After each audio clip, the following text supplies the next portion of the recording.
समय नारद जी कहने लगे चिंता न करो और समझा रहे हैं मेरी बात सुनो भक्ति। मालूम है तुम्हें कि ये चिंता बड़ी चितासी है, कि ये चिंता बड़ी चितासी है और मेरी को निर्जीव बनाती है।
कहने लगे भक्ति तुम्हें नहीं पता ये चिंता क्या है।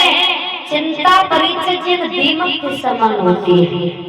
जैसे कि तुमने लकड़ी को देखा होगा, जिस लकड़ी में दीमक लग जाए और जब तक वो मैया वो लकड़ी खोखला नहीं हो जाती है तब तक वो दीमक बाहर नहीं निकलती है।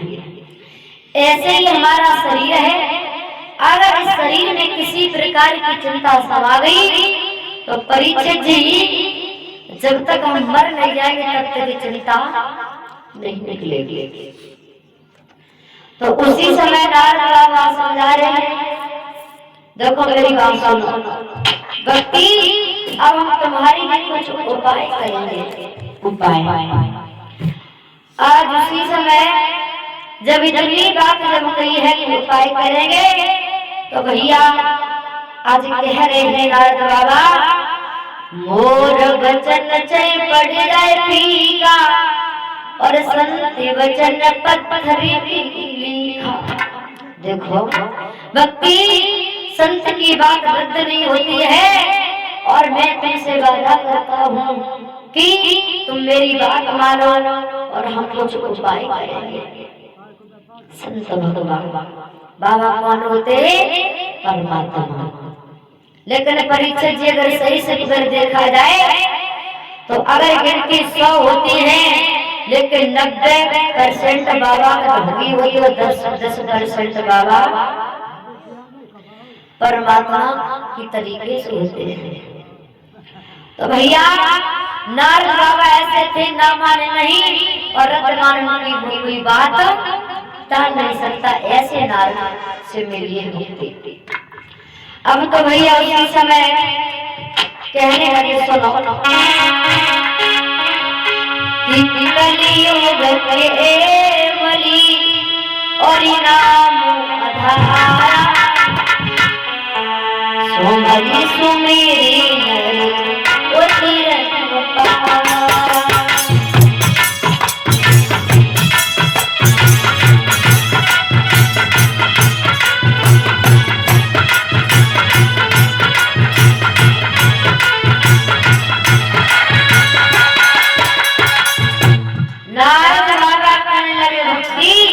तुम्हें नहीं पता ये क्या चल रहा है?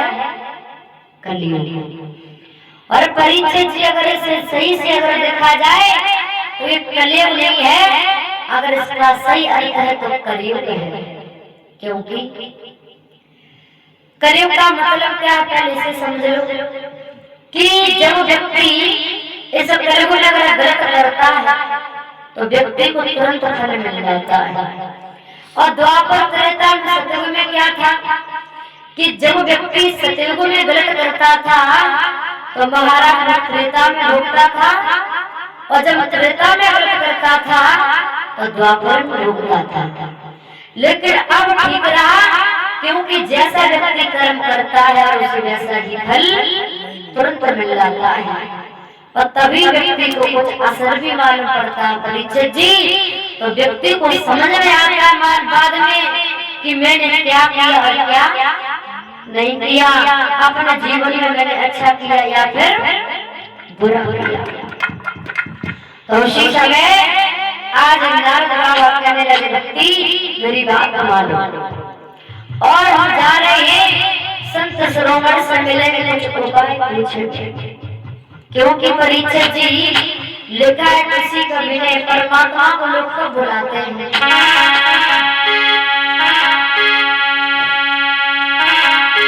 कि दुख में सुमरन सब करे, सुख में करे न कोई। बोले हैं नारद बाबा बेटी, दुख में सुमरन सब करे, सुख में करे न कोई। आए जो सुख में सुमरन करे तो दुख पाए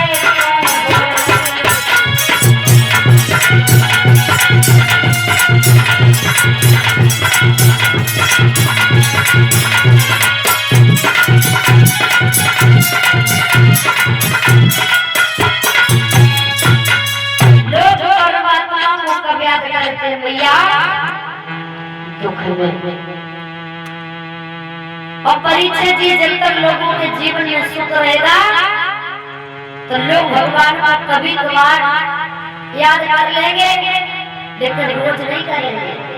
और दुख में रोज भी करेंगे और पल पल में भी परमात्मा को बुलाएंगे, याद करेंगे। क्योंकि दुख, तभी तो भगवान कहते हैं कि मुझे दुख में भी बुलाओ और मुझे सुख में भी बुलाओ। अगर तुम मुझे सुख में बुलाओगे तो तुम्हारा साथ दुख में भी देंगे।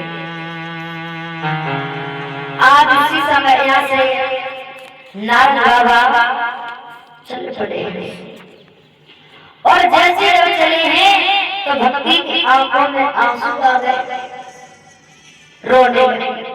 समझाने लगे नारद बाबा, भक्ति चिंता ना करो, तुम्हें नहीं पता है कोई तन दुखी, कोई मन दुखी, कोई धन बन रहते उदास, यानी कि थोड़े थोड़े सब दुखी और सुखी राम के दास।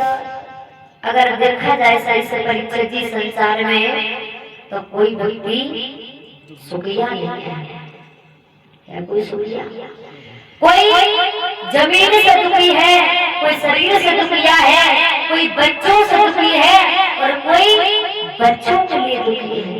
यानी संसार का कोई व्यक्ति सुखी नहीं है। वैसे सुख तो साथ आता है, लेकिन प्यारे फिर भी साथ ही सुख किसी के पास नहीं है। भगवान सर्व सुख किसी को नहीं दिए माता।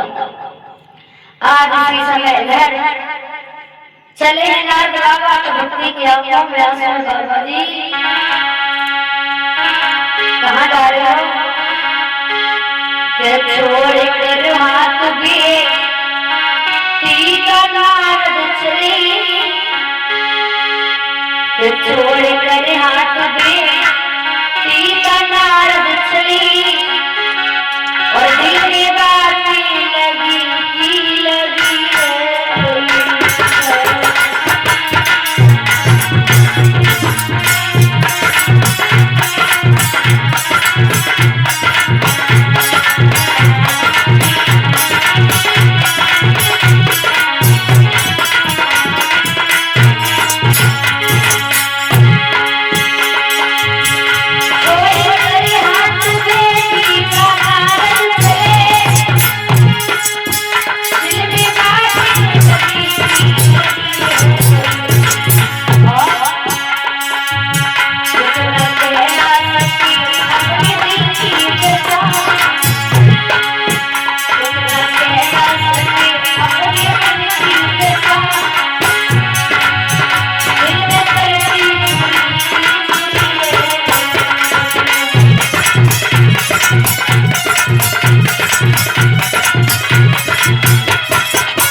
बांस चल पड़े।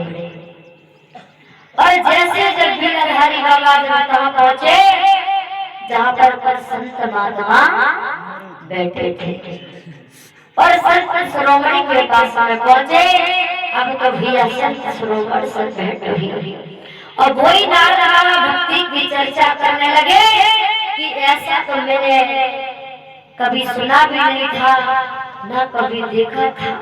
कैसा कि एक स्त्री है वो माँ है और माँ के दो बेटा है। माँ के ऊपर जवानी है और पुत्रों के ऊपर बुढ़ापा है। और जब इतनी रात परिचय जी जब संत शिरोमणि ने जब सुनी तो आज उनके पेट में पानी हो गया। ये भगवान क्योंकि जब कोई बड़ी बात होती है दादा तो हम लोग भी बैठ करके विचार करने लगे।